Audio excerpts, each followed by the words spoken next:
أعوذ بالله من الشيطان الرجيم بسم الله الرحمن الرحيم الحمد لله رب العالمين والصلاة والسلام على أشرف الأنبياء والمرسلين السلام عليكم ورحمة الله وبركاته. நாங்கள் எங்களுடைய இந்த ஃபிக்ஹ் வகுப்பு தொடரில்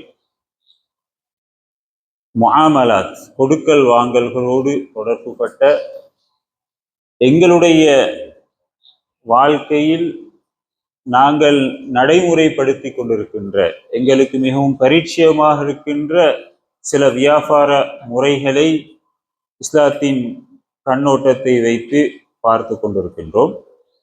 அந்த வகையில் சில முக்கியமான தலைப்புகளை பார்த்து முடித்திருக்கின்றோம். இன்று முராபஹா எனக்கூடிய தலைப்பை பார்க்க இருக்கின்றோம்.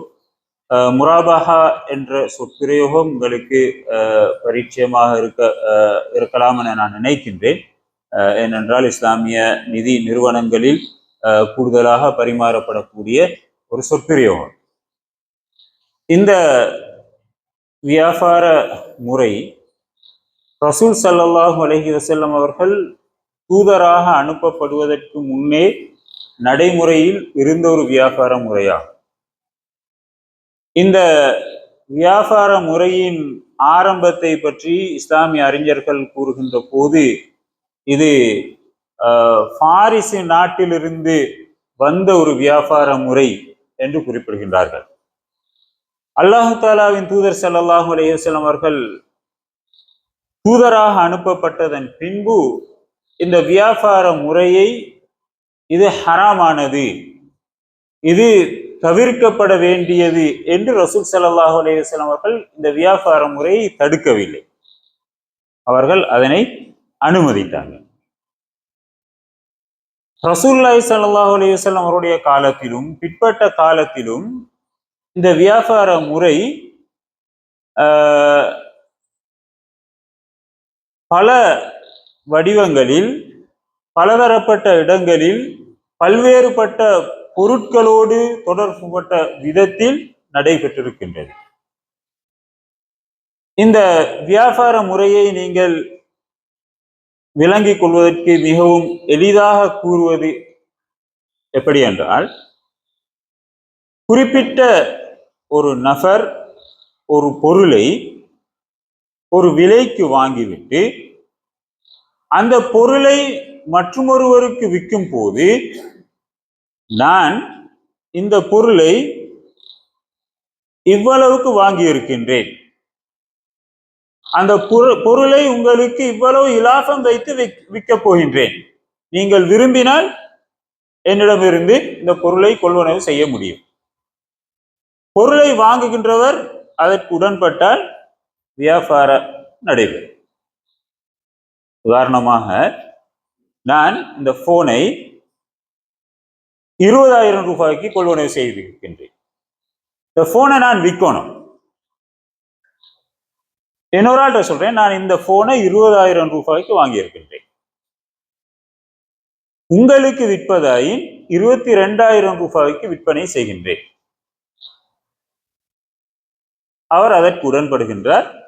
2,000 ரூபாய் எனக்கு லாபம் வைத்து போனை அவர் எடுத்துக்கொள்கின்றார். இதனை நாங்கள் முராபஹா என்று குறிப்பிடுவோம்.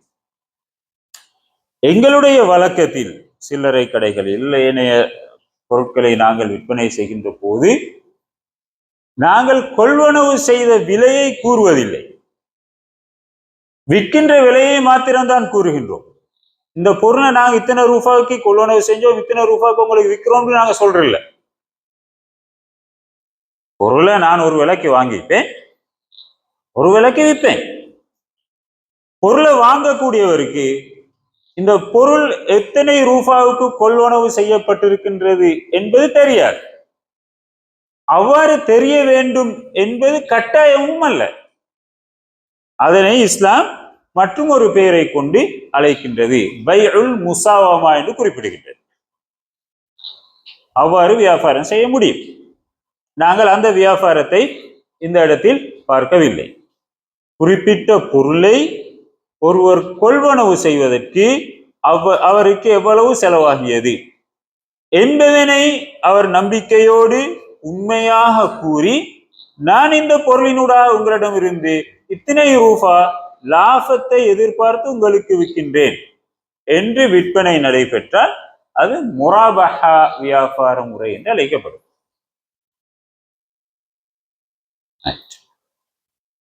அப்ப இந்த முறை ஏனைய வியாபார முறைகளை போன்று காலாகாலம் தொடராக நடைபெற்று வந்தது. அண்மை காலமாக அல்லது இந்த நூற்றாண்டின் ஆரம்பத்தில் இஸ்லாமிய வங்கிகள் தோற்றம் பெற்றன. ஏனைய வங்கிகளோடு போட்டி போட்டு முன்னிலையில் நிற்பதற்கு இஸ்லாமிய வங்கிகள் பல வியாபார முறைகளை அறிமுகப்படுத்த வேண்டிய தேவை அவற்றுக்கு இருந்தது. அப்படி அறிமுகம் செய்யப்பட்ட மிக முக்கியமான வியாபார முறைகளில் ஒன்றுதான் அல் முராபஹா வியாபார முறை.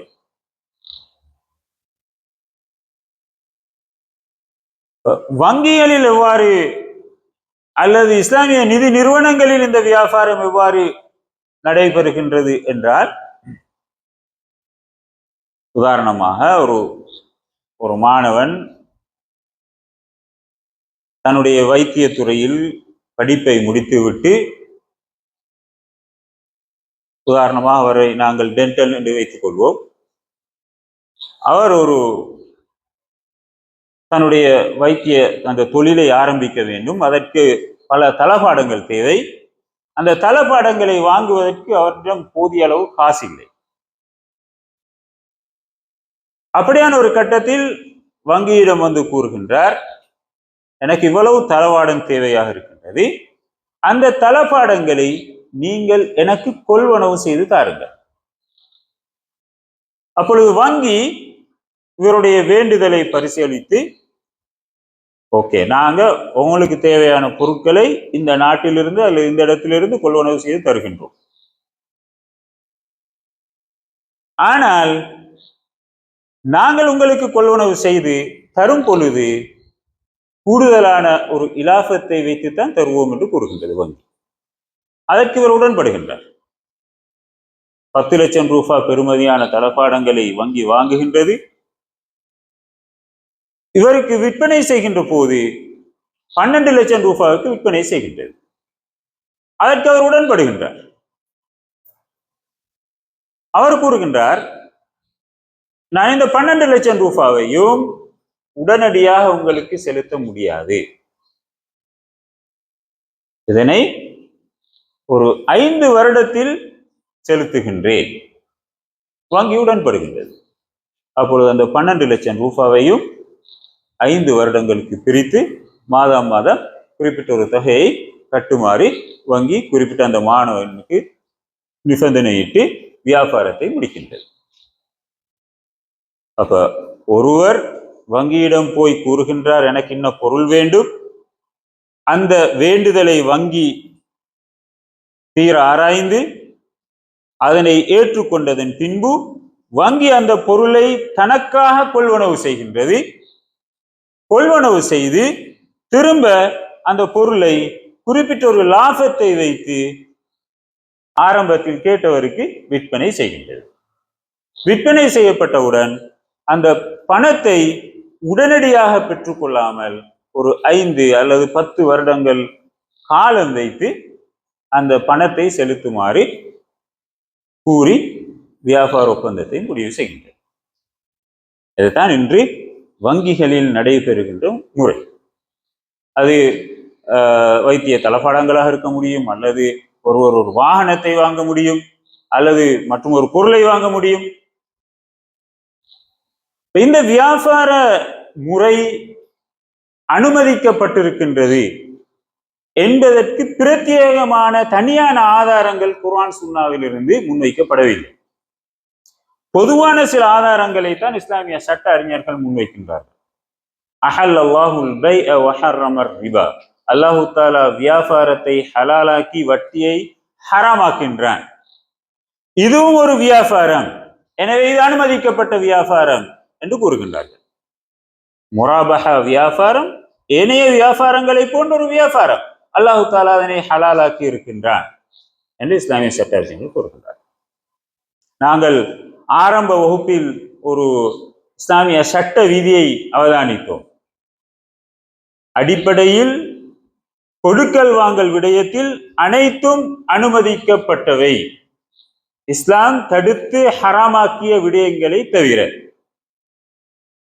ஆனால் வணக்க வழிபாடுகளை பொறுத்தவரையில் எங்களுக்கு புதிதாக ஒரு இபாதத்தை, வணக்க வழிபாடை உருவாக்க முடியாது. இஸ்லாம் எதனை எங்களுக்கு வணக்க வழிபாடாக காட்டி இருக்கின்றதோ அதனைத்தான் நாங்கள் செயற்படுத்த வேண்டும். அப்படி ஒரு புதிய ஒரு வணக்க வழிபாட்டை உருவாக்கினால் அது பித்அத்தாக கருதப்படும். ஆனால் கொடுக்கல் வாங்கல்களை பொறுத்தவரையில் அதற்கு நேர்மாற்றமாக அது அமைந்திருக்கின்றது. அல்லாஹு தாலா எங்களுக்கு அனைத்தையும் ஹலாலாக்கி தந்திருக்கின்றான், அனுமதி வழங்கி இருக்கின்றான். ஆனால் சில வியாபார முறைகளை ஹராமாக்கி அதனை தெளிவாக எங்களுக்கு கூறியிருக்கின்றான். அந்த வகையில் முராபஹா வியாபாரமும் தடுக்கப்பட்ட வட்டத்தில் வராத ஒரு வியாபார முறை. எனவே இது அனுமதிக்கப்பட்ட வியாபார முறை என்று இஸ்லாமிய சட்ட அறிஞர்கள் கூறுகின்றனர். ஆனால் இந்த வியாபாரம் சரியாக ஏற்றுக்கொள்ளப்படுவதற்கு முடியும் என்று கூறுவதற்கு சில நிபந்தனைகள் காணப்படுகின்றன. அந்த நிபந்தனைகளுக்கு உட்படுகின்ற போது முராபஹா வியாபாரம் சரியானதாக அல்லது சஹீஹானதாக கருதப்படும். அதில் ஒன்று, பொருளை கொள்வனவு செய்பவர் பொருளை விற்பவருக்கு நான் இந்த பொருளை இத்தனை ரூபாவுக்கு கொள்வனவு செய்திருக்கின்றேன் என்று தெளிவாக கூற வேண்டும். அதில் அவர் பொய் கூற முடியாது. வாங்கிய பொருளின் விலையை குறைத்து அல்லது கூட்டி மதிப்பீடு செய்து நான் இந்த பொருளை 10 லட்சம் ரூபாய்க்கு வாங்கிட்டு 11 லட்சம் ரூபாய்க்கு கொள்வனவு செய்தேன் என்று குறிப்பிட முடியாது. ஏனென்றால் இந்த வியாபார முறைக்கு மற்றும் ஒரு பெயர் இருக்கின்றது, பைஉல் அமானா. அமானிதம் பேணி மேற்கொள்ளப்படுகின்ற வியாபாரம், நம்பிக்கையின் அடிப்படையில் மேற்கொள்ளப்படுகின்ற வியாபாரம். உங்களிடம் பொருளை கொள்வனவு செய்பவர் நீங்கள் சொல்கின்ற விடயத்தை நம்பி ஏற்றுக்கொண்டுதான் உங்களிடம் இருந்து பொருளை வாங்குகின்றார்.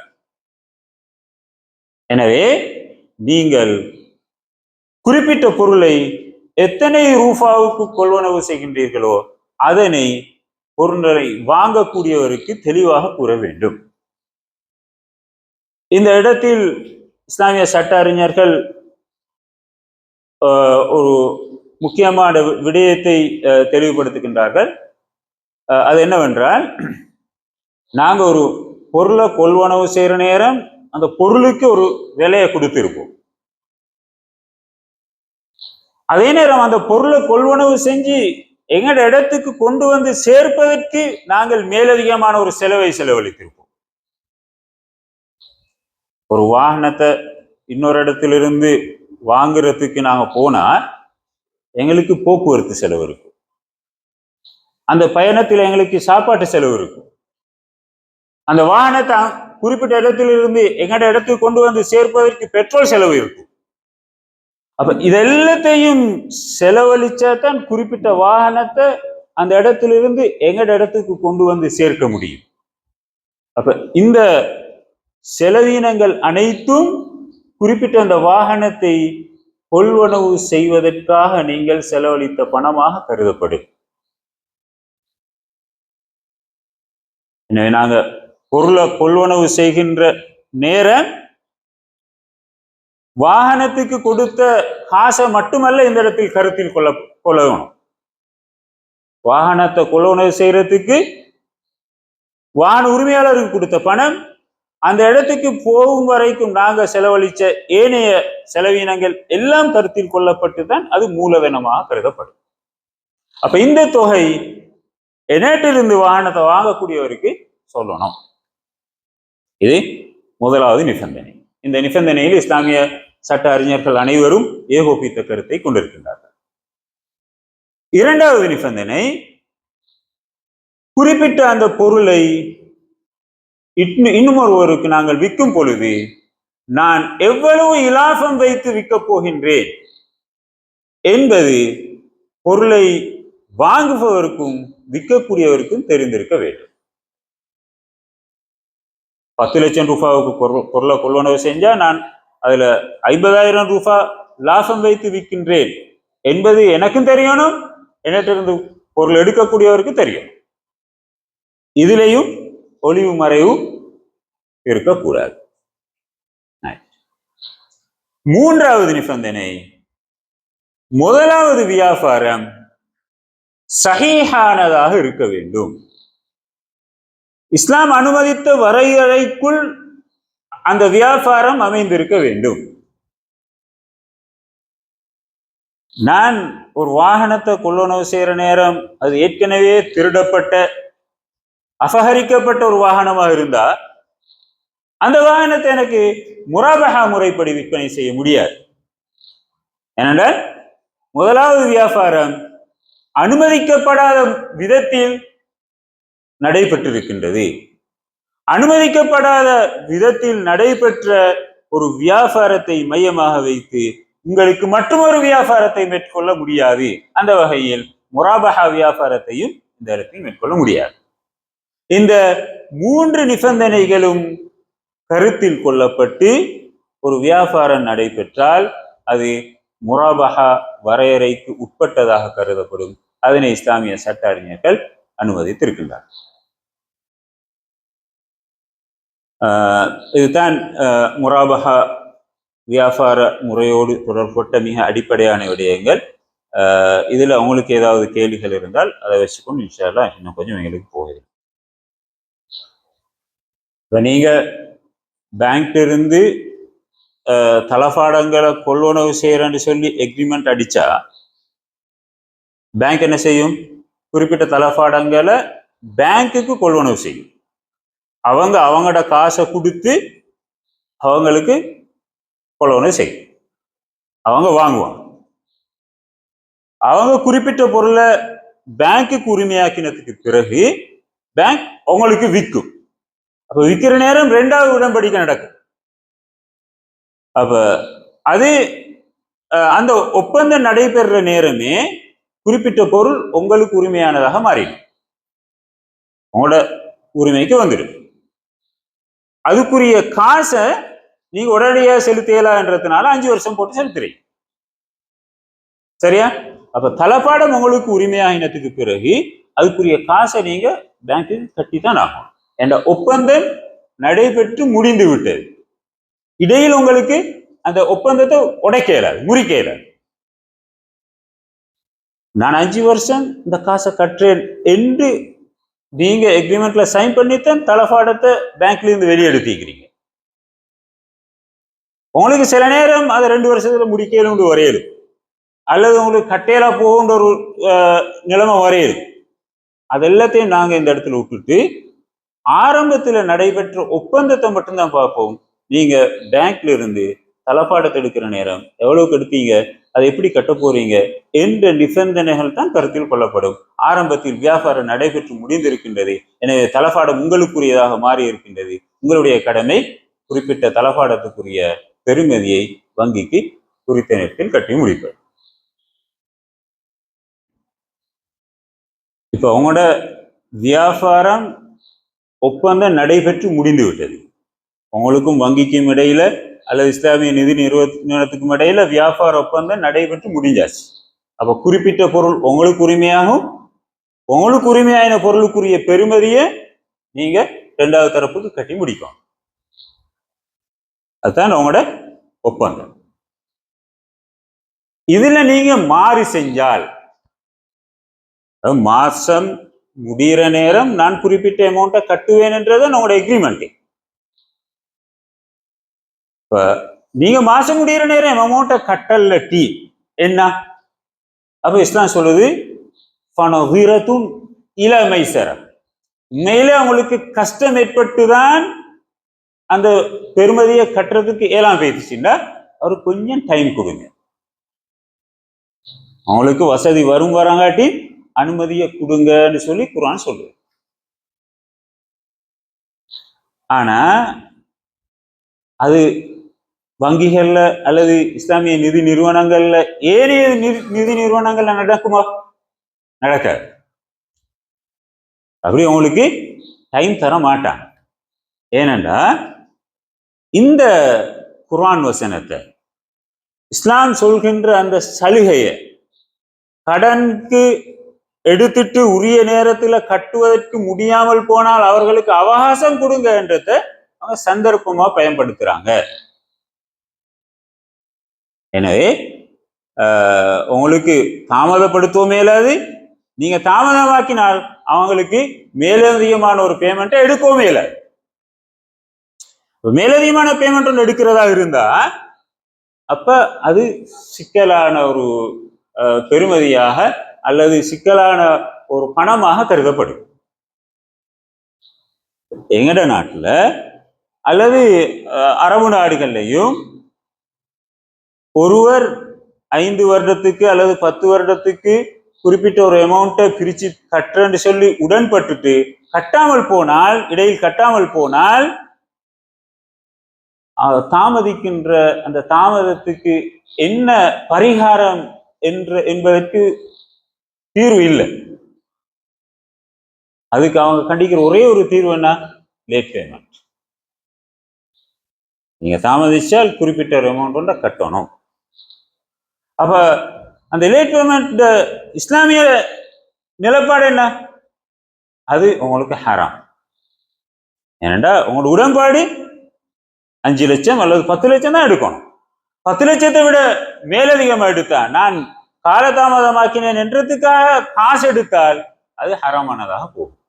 எனவே இந்த நிதி நிறுவனங்கள் அப்படி லேட் பேமெண்ட் எடுப்பாங்க, மொத்த லாபத்துல அதை பிரிக்க மாட்டாங்க. அது ஹராமான முறையில் வந்த பணம்னு சொல்லி ஒதுக்கி வைப்பாங்க. ஓகே, அதாவது நாங்க ஒரு பொருளை கேஷ் கொடுத்து எடுத்தா ஒரு பெருமதியா இருக்கு, கடனுக்கு எடுத்தா கூடுதலான காசை கொடுத்து எடுக்கும் இல்லையா? நீங்க ஒரு வாகனத்தை கொள்ளணும், சில நேரம் 25 லட்சம் காசு இருந்தா உடனே கொடுத்துட்டு வாகனத்தை எடுத்துட்டே, ஆனா உங்கள்ட்ட கையில் 25 லட்சம் இல்லை. அப்ப சொல்லுது நீங்க மாசம் மாசம் ஒரு சின்ன ஒரு அமௌண்ட்டை கட்டிட்டு வாகனத்தை நீங்க எடுத்துக்கோங்க. ஆனா 25 லட்சம் கட்ட இயலாது, 30 லட்சம் கட்டணும். அப்ப 5 லட்சம் எப்படி கூடிச்சு? ஏனென்றால் நீங்க லேட்டாகி பேமெண்ட்டை செலுத்துறீங்க என்ற காரணத்தினால. அப்ப இதுதானே வட்டி. நீங்க காசு எடுத்துட்டு உரிய நேரத்துல காசை கொடுக்கலாட்டி மேலதிகமான ஒரு பணத்தை எடுக்கிறீங்க. ஏன் பணத்தை எடுக்கிறீங்க? காலம் தாமதமாகியது என்ற காரணத்தினால. ஆனா முராபஹா வியாபார முறையில் அதை எங்களுக்கு வட்டிக்கு ஒப்பிடுவது இல்லை.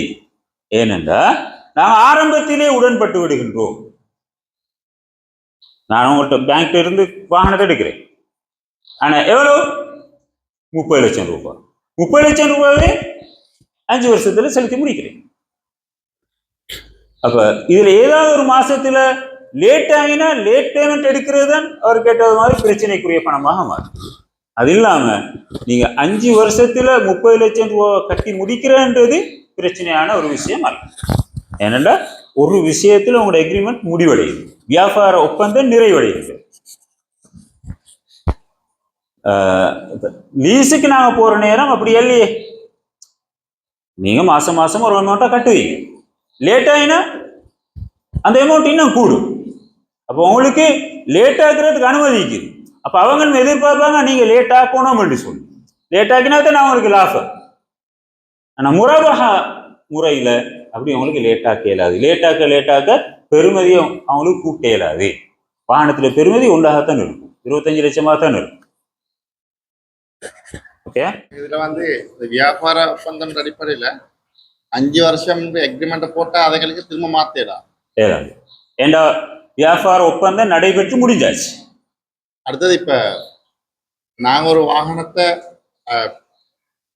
கூடுதலான அமௌண்ட் 5 வருஷத்துல தானே கட்டுறேன். அப்ப ஒரு பாதுகாப்புக்கு பேங்க் கனெக்ஷன் டாக்குமெண்ட் எடுத்து வச்சு வருமா? சில நேரம் வீட்டு பொருட்களை அவங்க எதிர்பார்ப்பாங்க. அது வங்கிக்கு வித்தியாசப்படும். அதாவது உண்மையில நீங்க இந்த காசை கட்டுவதற்கு தகுதியானவர் என்றத்தை இனம் கண்டால் ஈட்டு பொருள் இல்லாம உங்களுக்கு வானத்தை தரேன். அப்படி இல்லாட்டி அவங்கள்ட்ட ஈட்டு பொருள் ஒன்றை கேட்க. சாதாரண ஒரு வியாபாரம் பண்ணலாம், அப்படி ஈட்டு பொருள் எடுத்து வச்சுக்கிறேன் அப்படி ஏழு என்ற நீங்க 5 வருஷத்துல தானே அந்த காசை கட்ட போறீங்க. அந்த காசை கட்டுறதுக்கு என்ன உத்தரவாதம்? அந்த அப்படி அவங்க கேட்கறதுக்கு அனுமதி. என்ன இப்ப இந்த இடத்துல குறிப்பிட்ட பொருளை அந்த வங்கி கொள்வனவு செஞ்சு இவருக்கு கொடுத்துடு, இவர்கிட்ட தேவை நிறைவடையுது, பொருள் அவருக்கு உரிமையாயிட்டு. அப்போ ஒரு பக்கத்துல தேவை சரி, வங்கியிட தேவைதான் இன்னும் நிறைவேறாமல் இருக்குது. அது 5 வருஷத்துக்கு பிறகுதான் நிறைவேறும். அந்த 5 வருஷத்துக்கு பிறகு எப்படி அதை நிறைவேற்றிக் கொள்றது, எப்படி அடைஞ்சு கொள்றது, என்ன உத்தரவாதம்? அந்த உத்தரவாதத்துக்கு ஈட்டு பொருள் கேட்க அதுக்கு அனுமதி. வங்கி 25 லட்சத்துக்கு தான் வாகனத்தை வாங்கிச்சு, உங்களுக்கு விற்கிற நேரம் 30 லட்சத்துக்கு விற்குது இல்லையா?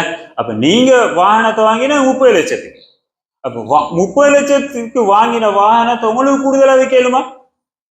உங்களுக்கு விற்கல. உங்களுக்கு ஏண்டா அது உங்களோட பொருள் தானே, உங்களோட வாகனம் தானே, உங்களுக்கு உரிமையான பொருள். அது 32 லட்சம் ரூபாய்க்கு விற்கலுமா? விற்க. 30 லட்சம் ரூபாய்க்கு விற்கலுமா? விற்கது. 25 லட்சம் ரூபாய்க்கு விற்கலுமா? விற்கது. இப்படி மூணுக்கும் இடம் பாடிக்குது இல்லையா? குறிப்பிட்ட ஒரு பொருளை நான் கொள்வனவு செஞ்சுட்டு கொள்வனவு செஞ்ச விலையை விட கூடுதலான லாபத்தை வச்சு விற்கோமே. அப்படி இல்லாட்டி நான் எடுத்த விலைக்கே விற்கோமே. எனக்கு லாபமும் தேவையில்லை, நட்டமும் தேவையில்லை, எடுத்த விலைக்கே வித்துட்டு முதல்ல பாதுகாத்துக் கொள்வோம். சில நேரம் எனக்கு எடுத்த விலையை விட கொடுக்கறதுக்கு எல்லாமே மூலதனத்தில ஒரு பகுதியாவது பாதுகாத்துக் கொள்வோம் என்று ஒரு 5 லட்சம் கழிச்சுட்டு 20 லட்சத்துக்கு விற்கோமே. அதுக்கு அனுமதிக்கு. அது உங்களோட பொருள், உங்களோட தீர்மானம். ஓகே. ரெண்டாவது கேள்வி என்ன கேட்டீங்க? கட்டி முடியறதுக்கு முன்னுக்கு உங்களுக்கு விற்கிறதுக்கு ஏலும், ஆனா அந்த வாகனத்தில முழு உரிமையும் உங்களுக்கு வந்திருக்காது. வங்கி உங்களுக்கு டாக்குமெண்ட்ஸை முழுமையா தராது குறிப்பிட்ட அமௌண்ட்டை கட்டி முடிக்கும் வரை. அதாவது இப்ப நீங்க வாகனத்தை கொள்வனவு செஞ்சுட்டு 3 வருஷத்துக்கு பிறகோ 4 வருஷத்துக்கு பிறகோ மீதமுள்ள அமௌண்ட் உங்களுக்கு சம்பாதிச்சு கொள்ள இயலாது என்றிருந்தால் அது உங்களோட தனிப்பட்ட ஒரு பிரச்சனை. அப்ப இது போல 10 பேருக்கு அந்த பிரச்சனை வந்தா ஒரு இஸ்லாமிய நிதி நிறுவனத்தை மூடிட்டு போக வேண்டி வரும் இல்லையா? அப்ப உங்களுக்கு இன்னும் 1 வருஷம் அந்த காசை கொடுத்து முடிக்க வேண்டிய பொறுப்பு இருக்குது, கடன் இருக்குது. அதை எப்படியாவது நீங்க செட்டில் பண்ணணும். ஜாபிர் இப்னு அப்துல்லா ரலியல்லாஹு தஆலா அன்ஹு அவர்கள் ஒரு வியாபாரம் செஞ்சு நட்டமடைந்துட்டாங்க. பெரிய ஒரு நஷ்டம் அவர்களுக்கு ஏற்பட்டு விட்டது. அப்ப ரசூலுல்லாஹ்ட்ட முறையிட்டாங்க, அல்லாஹ் தஆலா தூதரே, நான் ஒரு வியாபாரம் செஞ்சேன், நட்டம் அடைஞ்சேன், அந்த நட்டத்தை எனக்கு பொறுப்பெடுத்துக் கொள்றதுக்கு இயலாம இருக்குது, வீட்டை விட்டு வெளியேறதுக்கு இயலாம இருக்குது, என்ன தீர்வு? அப்ப ரசூலுல்லாஹ் ஏனைய சஹாபாக்களையும் கூட்டி கொண்டு வைத்து அவருக்கு ஈத்தம்பழ மரக்கண்டுகளை நட வச்சு அதை விற்பனை செஞ்சு அவர் தன்னுடைய கடனை அடைக்கிறதுக்குரிய ஒரு வழியை ரசூலுல்லாஹ் காட்டி கொடுத்தாங்க. அப்ப நீங்க எடுத்த கடன் திருப்பி கொடுக்கப்பட வேண்டியது, அது உங்களுடைய பொறுப்பில் காணப்படக்கூடிய ஒன்று. அப்ப இந்த கடனை கொடுக்காம நீங்க சாப்பிட்ட சாப்பாடு உங்களுக்கு ஹராமா? அது உங்களுக்கு ஹராம் இல்லை. நீங்க அதான் ஹலாலான முறையில தானே உழைக்கிறீங்க. நீங்க சாப்பிட்ட சாப்பாடு அது ஹராமாக மாறாது. ஆனா கொடுக்க வேண்டிய கடன் ஒன்றிக்குது, அந்த கடனை நிறைவேற்றாம போனீங்க என்ற ஒரு குற்றத்துக்கு உட்படுது. அது சட்ட ரீதியான நடவடிக்கைகள் மேற்கொள்ளப்பட்டது வேற. மார்க்க ரீதியான விடயங்களை வச்சு பார்க்கிற நேரம் நீங்க வாக்குறுதி அளித்து விட்டு வாக்குறுதியை மாறிவிட்டீர்கள் என்ற அந்த ஹதீஸ் இதுக்கு வந்துருக்கீங்க நடக்கிறது. அதாவது இந்த வியாபாரம் ஆரம்பத்துல தனிநபர்களுக்கு இடையில தான் நடைபெற்று கொண்டிருந்துச்சு, தனிநபர்களுக்கு மத்தியில தான் நடைபெற்றுச்சு. பிறகுதான் அது நிறுவனமயப்படுத்தப்பட்டுச்சு. இந்த 20, 21ஆவது நூற்றாண்டுல தான் இது நிறுவனமயப்படுத்தப்பட்டுச்சு. அதுக்கு முன்னுக்கெல்லாம் தனிநபர்கள் தான்.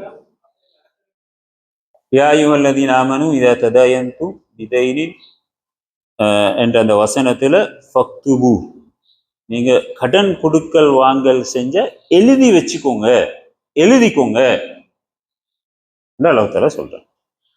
அல்லாஹ் தஆலா அதை கட்டளையா சொல்றான். எனவே இஸ்லாமிய சட்ட அறிஞர்கள் சொல்றாங்க, கடன் கொடுக்கல் வாங்கல் செய்யற நேரம் அதை எழுதி வைத்துக் கொள்வது கட்டாயமான ஒரு விஷயம். எப்ப இது உங்களுக்கு பிரயோசனம் அளிக்கும்? நீங்க கடனை கொடுத்துட்டு கடனை ரிட்டர்ன் பண்ற வரங்காட்டி உங்களுக்கு மத்தியில பிரச்சனை இருக்காது. கடனை நிறைவேற்றுவதற்கு முடியாமல் போனால் அப்போ உங்களுக்கு பிரச்சனை வரும். நீங்க முறையிட்டதுக்கு இடம் இல்லாம, இடம் இருந்தாலும் அதுக்கு ஆதாரம் இல்லாம. எங்களுடைய சமூகத்துல நாங்க ஏற்கனவே பார்த்த முபாரபா வியாபார முறைப்படி பணத்தை கொடுத்துட்டு ஒரு ஆளு கொடுத்தீப்பார், நீங்க இதை வியாபாரம் செய்யுங்க, வார லாபத்தை நாங்க 2 பேரும் பிரிச்சுக்கொள்வோம். அப்போ காசையும் கொடுத்து லாபம் மாசம் மாசம் கிடைச்சி எடுத்து வைப்பார். வருஷக்கணக்கில் லாபம் எடுத்து வைப்பார். ஒரு 2-3 வருஷம் போற நேரம் ஆளிலா பெய்துட்டார். என்ன வியாபாரம் நட்டம் அடைஞ்சிட்டு இருக்கு. நீங்க காசு கொடுத்ததுக்கு என்ன ஆதாரம்? ஒரு ஆதாரமும் இல்லை. எனவே கடன் கொடுக்கல் வாங்கல்கள் செய்கிற நேரம் எழுதி வைத்துக் கொள்வது குர்ஆன் சொல்கின்ற வழிகாட்டல்களில் உண்டு. அந்த வகையில நீங்க பேங்க்குக்கு போனா எல்லா வியாபார நடவடிக்கைகளையும் எக்ரிமெண்ட் போட்டு சைன் பண்ணி எடுத்துக்கொள்றாங்க. அது இந்த வழிகாட்டலை மையமாக வச்சு எடுக்கப்பட்ட ஒன்று. இது பல வியாபார முறைகள்ல ஒன்று தான் இந்த முராபஹா வியாபார முறை. நான் 10 லட்சத்துக்கு வாங்கிக்கிறேன், உங்களுக்கு 11 லட்சத்துக்கு விற்கிறேன், அல்லது 15 லட்சத்துக்கு விற்கிறேன், அல்லது 20 லட்சத்துக்கு விற்கிறேன் என்று தாராளமா சொல்லு. அப்படி சொல்லி விற்கிறது தான் முராபஹா வியாபாரம். அப்படி சொல்லாம உங்களுக்கு வித்தா நீங்க பொய்யாக வியாபாரம் செய்றீங்கன்னு. அப்படி இல்லாட்டி நீங்க அடுத்த வியாபார முறைக்கு போய் பைஉல் முசாவமாக்கு போய் எடுத்த விலையை நீங்க சொல்றல, உங்களுக்கு விருப்பம்னா இந்த விலை கிடைக்கும். முராபஹால மட்டும்தான் எடுத்த விலையையும் அதுக்கு எவ்வளவு லாபம் வைக்கிறீங்கன்றதை சொல்லணும். அப்ப அது தனிப்பட்ட ஆட்கள் மேற்கொள்கின்ற வியாபாரங்கள் இல்லாமல் நிற்கலும், ஆனா பேங்கோட தொடர்பட்ட நேரம் அது வரும். பேங்க் சொல்லுவோம், உங்களுக்கே ஒரு வாகனத்தை கொள்ளணும் செய்யற நேரம் தெரியும், இந்த வாகனத்தை இத்தனை ரூபாய்க்கு தான் வாங்கியிருக்கீங்க. அப்ப பேங்க் இவ்வளவுக்கு வாங்கிக்கிறேன்றது உங்களுக்கும் தெரியும், அவங்க சொல்லுவாங்க. சாதாரணமா லீஸுக்கு ஒரு ஆல்டர்னேட்டிவ் மாதிரி தானே, லீஸ் ஹராம்ன்றதுனால அதுக்கு ஒரு ஆல்டர்னேட்டிவ் கேளு. அதாவது மக்களுக்கு ஹலாலான முறையில் பொருள் ஈட்டுவதற்கு உள்ள முறைகள்ல முராபஹா வியாபார முறையும் உண்டு. ஏற்கனவே பார்த்த முபாரபா வியாபாரம் இன்னொன்று மாதிரி, முராபஹா வியாபாரம் ரெண்டாவது. இது பொதுவா ஆட்கள் விலை குறையாம கொஞ்சம் விமர்சிச்சு அப்படின்னா, 20,000 வாகனத்தை 22 லட்சத்துக்கு வாங்க, 20 லட்சத்துல வாகனத்தை நான் எனக்கு 22 லட்சம் கொடுத்து வாங்கணும் அப்படி, அது ஒரு மோசடின்ற மாதிரி. அது மோசடி அல்ல, அது மோசடியாக எங்களுக்கு பார்க்கல. இஸ்லாம் அப்படி பார்க்கல. இல்ல விமர்சிக்கிறாங்க, அப்படித்தான் விமர்சிப்பாங்க. அதுல இந்த வியாபார முறைக்கு பல விமர்சனங்கள் இருக்குது. அதுல நீங்க ஏன் 2 லட்சம் 5 லட்சம் ரூபாய் லாபம் வச்சு விற்கிறீங்க, கொஞ்சம் நியாயமா நடந்து கொள்ளுங்களே அண்டெல்லாம் சொல்லுவாங்க. ஆனா இஸ்லாம் உங்களுக்கு பூர்ணமான உரிமையை தந்தீங்க.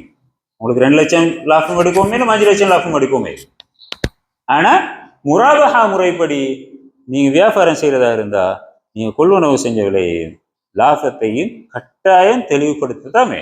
அப்படி தெளிவுபடுத்தாமல் வியாபாரம் மேற்கொள்ளப்பட்டால் அது மோசடி என்ற வட்டத்துக்கு வரும். கூடவும் மேலும் குறையவும் மேலும் ரெண்டுக்கும் இடம்பாடி.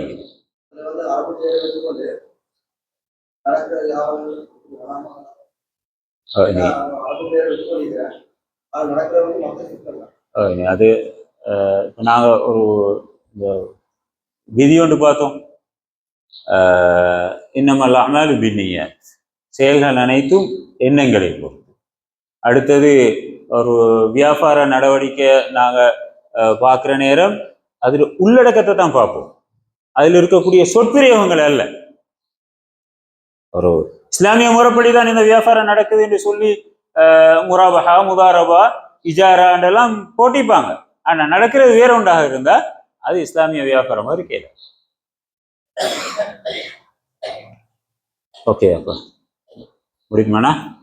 சுப்ஹானக்கல்லாஹு வ பிஹம்திக அஷ்ஹது அல்லா இலாஹா இல்லா அன்த அஸ்தக்ஃபிருக்க